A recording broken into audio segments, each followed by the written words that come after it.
It's time for the Prophecy Pulse podcast, tuning in to heaven's end time signals with your host, Nick Johnston of Never Unprepared Ministries.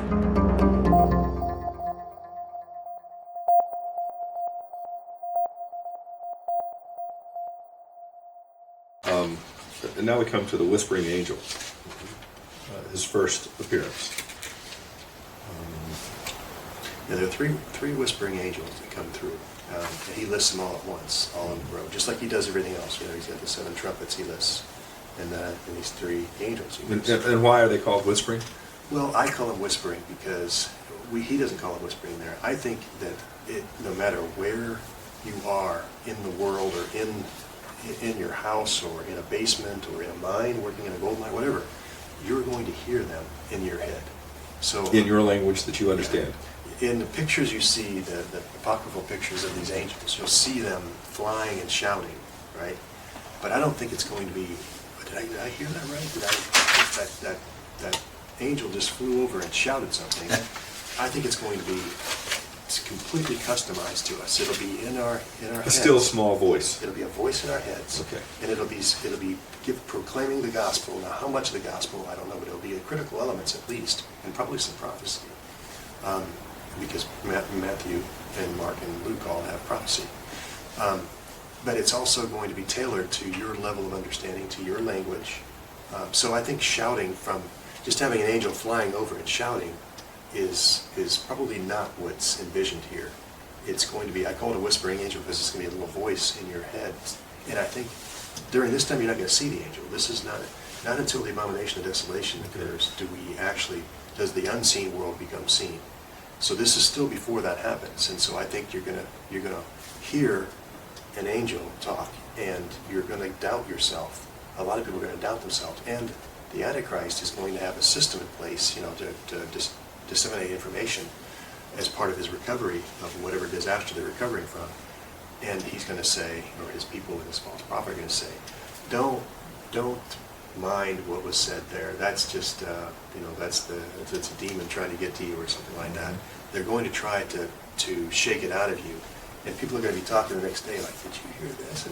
And it's going to be a doubt in their mind that, was this real? But the reason God does this is there's a lot of the world that hasn't heard the gospel presented in the way they can understand. Yes, it might be over the radio waves, but they don't have access to it, or they don't have that language understood.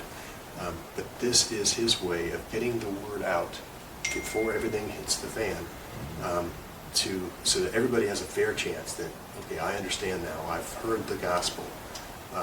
So that way on Judgment Day, which is going to be a long time later, they won't have the excuse that I didn't know any better. Nobody ever came to me with this. At this time period, they're going to know. And they'll have the free will to choose. That's right. They can choose. And I think some people will choose. I don't think it's going to be a mass conversion event, but it could be. It makes sense that some will choose. Otherwise, it's a wasted effort. That's right. God knows who's going to choose. Yeah. And I think there's going to be a lot of people that choose. I just don't know if it's going to be, billions and billions of people that choose. But there'll be a lot of people, this is the first time they've heard it, and it's going to make sense to them, and they're going to accept that message. That's the first of them. Yeah, then there's the Whispering Angel round 2. This is 9.5. Yeah. And this is one that's going to be coming out. The next angel that comes out is the one that talks about Babylon has fallen. And it's going to be an interesting one because Babylon is what is being built. It's the headquarters, we find out later, that's the headquarters of the Antichrist. He's building an impervious or an impenetrable, beautiful city that's the controlling headquarters of all this stuff that's about to happen. He's implemented the mark, that's where it's headquartered, but it goes out throughout the world. And it's going to be a beautiful city, a powerful city. People are going to desire to go there, and then all of a sudden this angel comes out and said, its days are numbered. And they're like, what? It's one of the few cities in the world that's got beauty left and power, and how could it fall? I think the Antichrist knows the prophecies, and he's going to build it so that it's earthquake-proof and protected army protecting it. Yeah, it's going to be beautiful, but it's going to be impregnable. Now, how does this angel communicate? I think it's the same way. All three angels are going to be communicate the same way. They're going to be communicating through a message in your mind as it goes through the world, through every person in the world. You make a point that Babylon's influence, they may not have complete control over all of the world, but they'll have influence in every part of the world. That's right.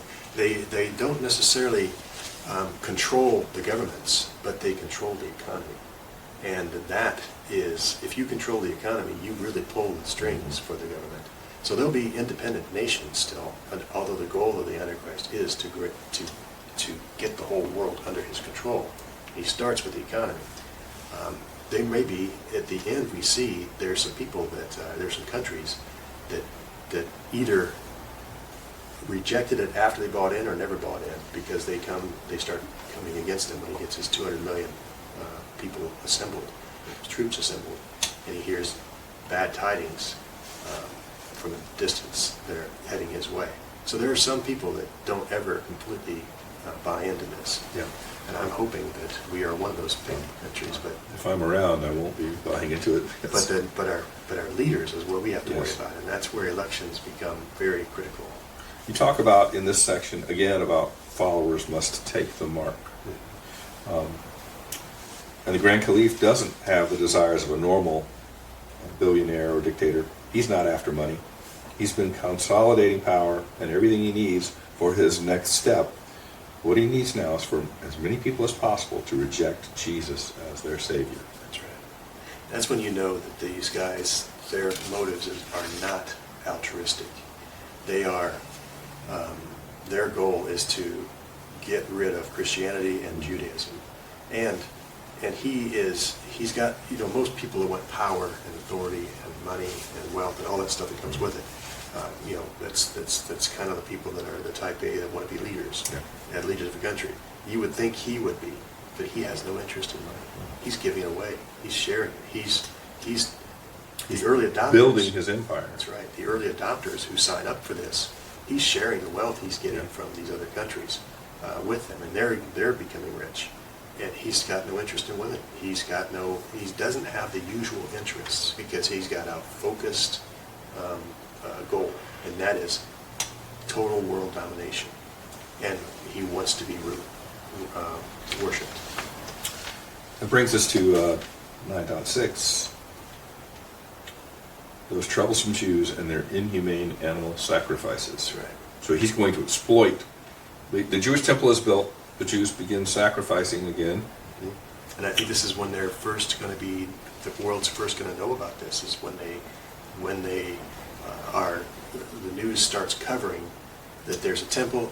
Not only is there a temple, but there's animal sacrifices. Yes. So this is where I think the control of the media is going to be at play, because they're not going to know that it was built, and all of a sudden it's built and they're sacrificing animals.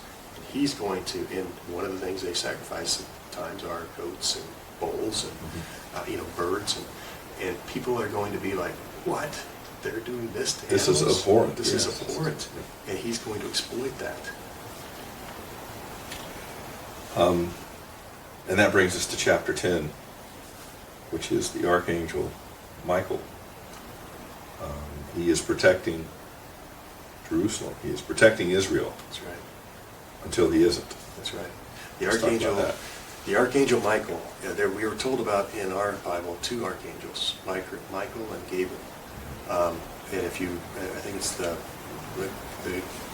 one of the apocryphal books talks about another archangel, Raphael, I think it is.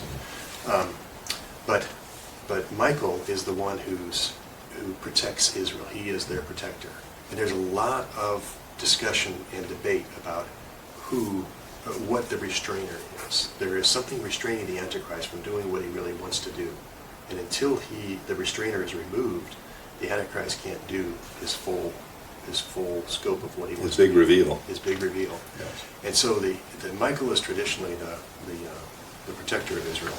And he is the protector. And Satan knows that, obviously. It's the underworld. He knows the unseen world. And I think he's watching for a time to reveal his Antichrist, the rider on the white horse, because nobody thinks he's the Antichrist at this point. and to start his next step of worship, getting him worshipped. But he knows he can't, it's going to be a total fail if Michael is there in the temple. He would completely destroy it, because just to kind of go back over Old Testament, the high priest had to cleanse themselves, be pure, sinless, put their sin away on a scapegoat and all that, and wear the proper outfit, be totally clean. And of course, they tied a rope around them, and when they walked into the Holy of Holies, if they didn't, Only one time per year. one time per year, the Holy of Holies was where God's presence was, His altar was, inside. And so, if they weren't properly cleansed and ready and prepared, they would be struck dead. Yes. Struck dead by what? By the Archangel Michael. And then, they'd stop, they had a little bell, and if the bell stopped making noise, the other priests outside of the thing would pull him out, because he didn't pass. They couldn't go in and get him. So he couldn't risk having that happen. Satan can't risk that happen to his Antichrist, who he's the Grand Caliph, who he's molded and shaped all this way this whole time. He's got it perfect. Everything's set up perfectly. He doesn't dare have him destroyed, because he'd have to start all over again. But he knows Michael has to be gone. But Michael has begun. And so for some reason, he's watching in the unseen world. We can't see that.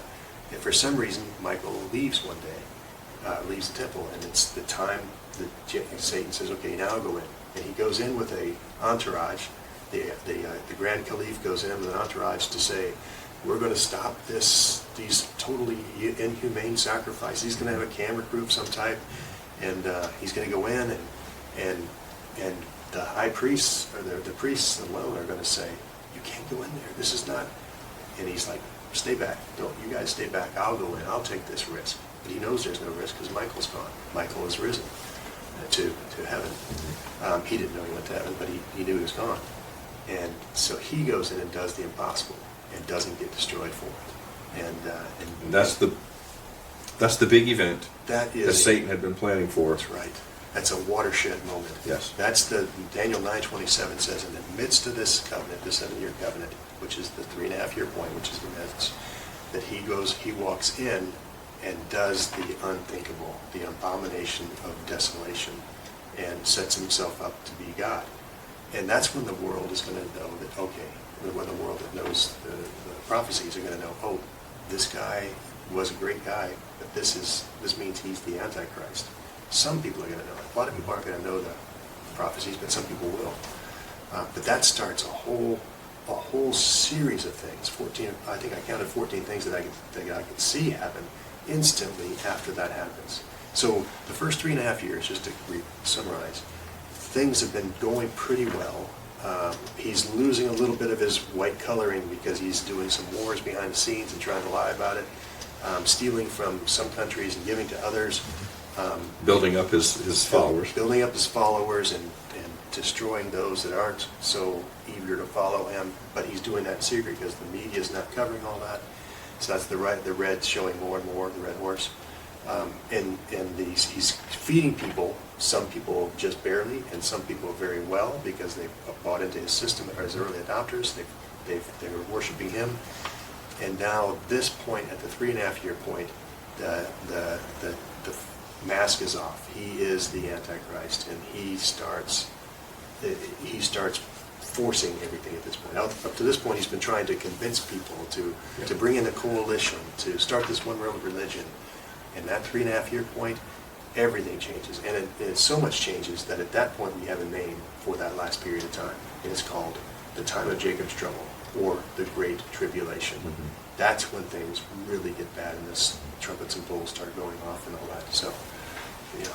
This takeover of the temple, essentially, when he goes in where he should never have gone in, That's right. and knows Michael is gone, so he knows he's safe. That's right. It's referred to in Old Testament, and maybe even in New Testament, as the abomination of desolation. That's right. It is so abhorrent that it's an abomination of desolation. It happened once before, and then 1st and 2nd Maccabees talk about what it took, what happened, and what it took to cleanse it. And it took 3 years, I think it was exactly 3 years, to cleanse the temple from that. This one won't be cleansed. We're about to move into the point where Michael rises. We're going to talk about that. But in your book, you mentioned three things are going to happen simultaneously. Michael leaves earth and goes up to heaven, and we're about to talk about why he does that. That's right. On earth, the Antichrist brazenly claims God's earthly temple is for him. That's right. And in heaven, which is where we're about to head, Satan instigates disillusioned angels to mutiny against God's heavenly temple. That's right. That's just a totally new concept to me. And And we're going to get into it, I guess, but do you want to just give an overview of what to expect? yeah, this was no surprise to God. I want to lay that out first. Yes. So the fact that he recalled Michael to heaven. So God recalled. God recalled Michael to heaven right when the Antichrist was about to walk in. And you know what, Michael would have wanted to stop that. Yes. But he couldn't. He was recalled to heaven. And this played out with the Antichrist on the earth.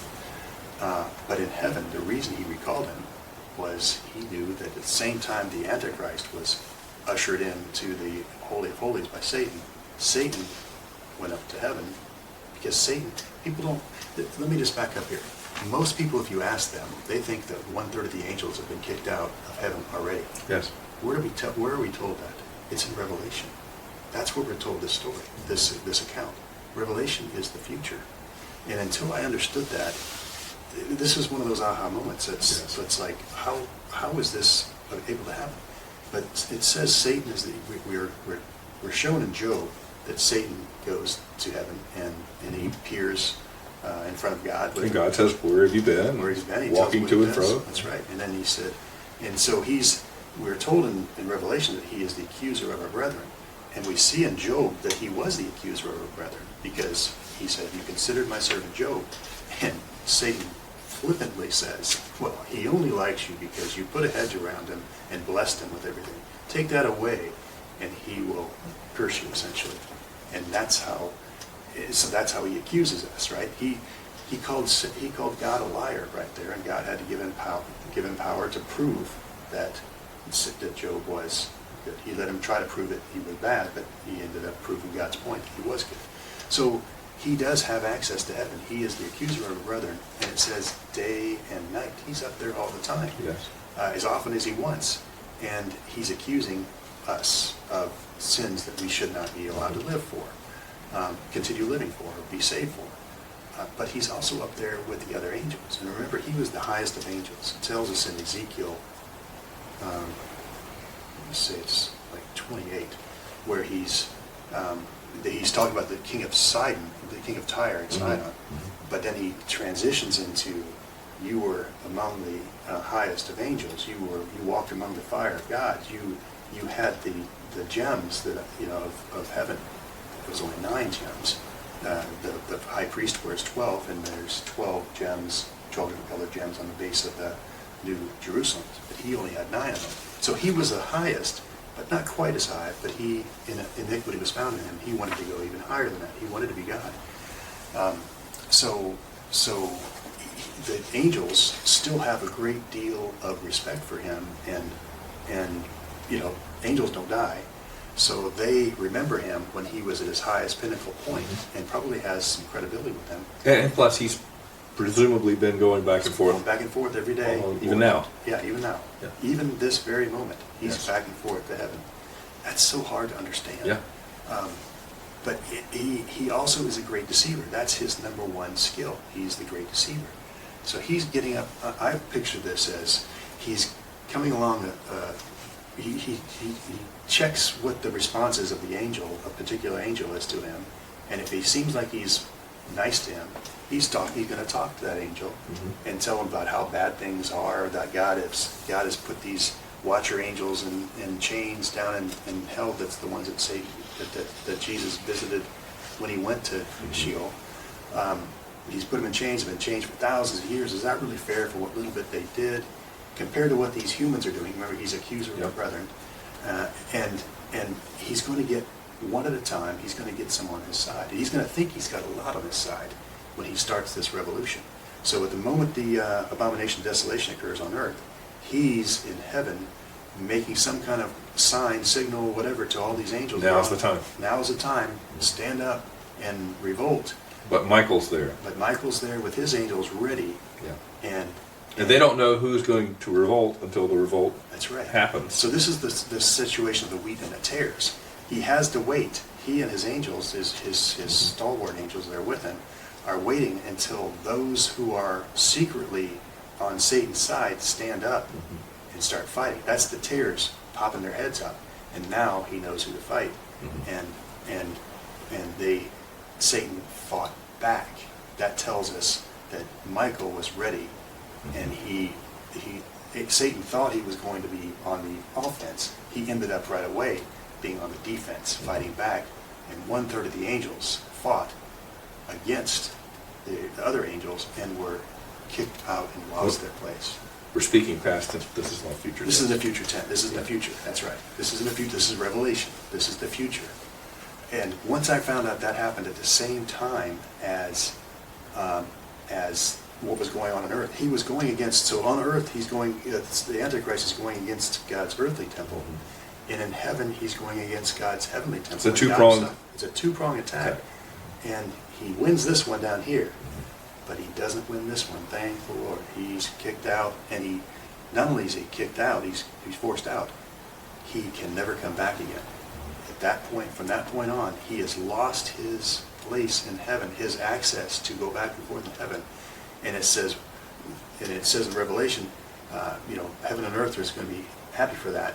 But woe to those on earth, because the devil has come down to you, and he is angry. Because he got kicked out. He got kicked out. He knows he has no access. Because how about his angels? His angels have no access too. His 1/3 of the angels have no access. And I was very surprised about the number. Yeah. And you use Scripture to come up with a number. More than 100 million angels. When he describes John saw more than 100 million. That's right. When he describes the number of angels he saw, he doesn't give us an exact number, but it's more than 100 million. And so 1/3 of that is a lot of angels.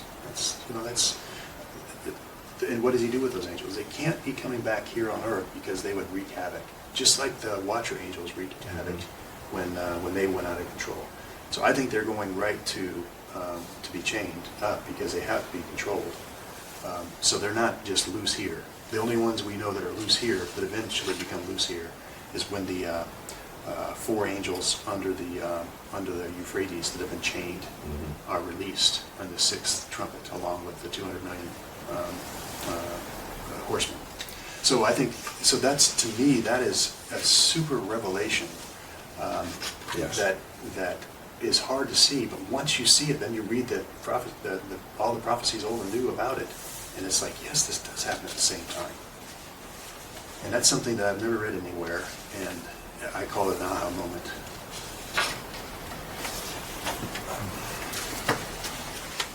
Make sure I didn't have one more question for you. That brings us to the end of 10. Yeah. So now at this point, with this abomination and this war in heaven, this is where the Great Tribulation starts. This is where things get terrible. Before the mark of the beast was early adopters were getting benefits from it. Now it's going to be forced. Now the devil has come down, and he knows his time is short. And so he knows he's got exactly 3.5 years, or maybe a little less, 3.5 years to get this done.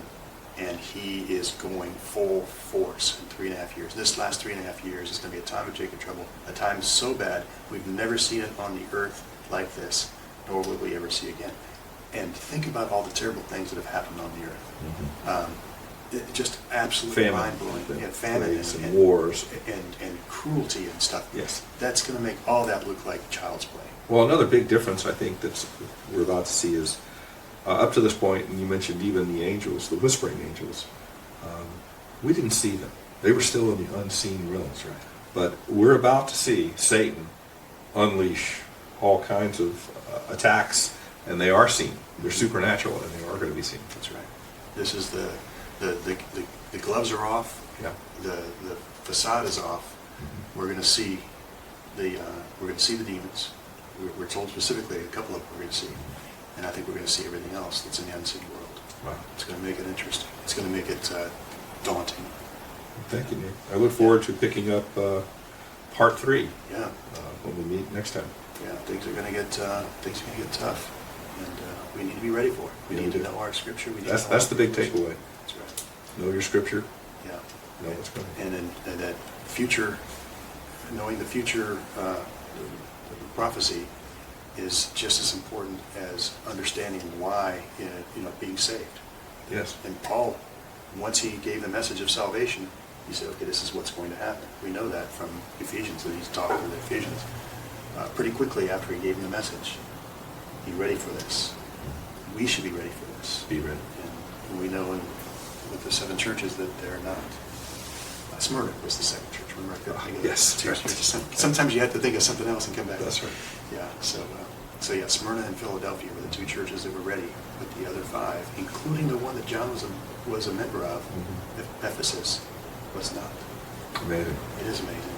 It is amazing and it's scary.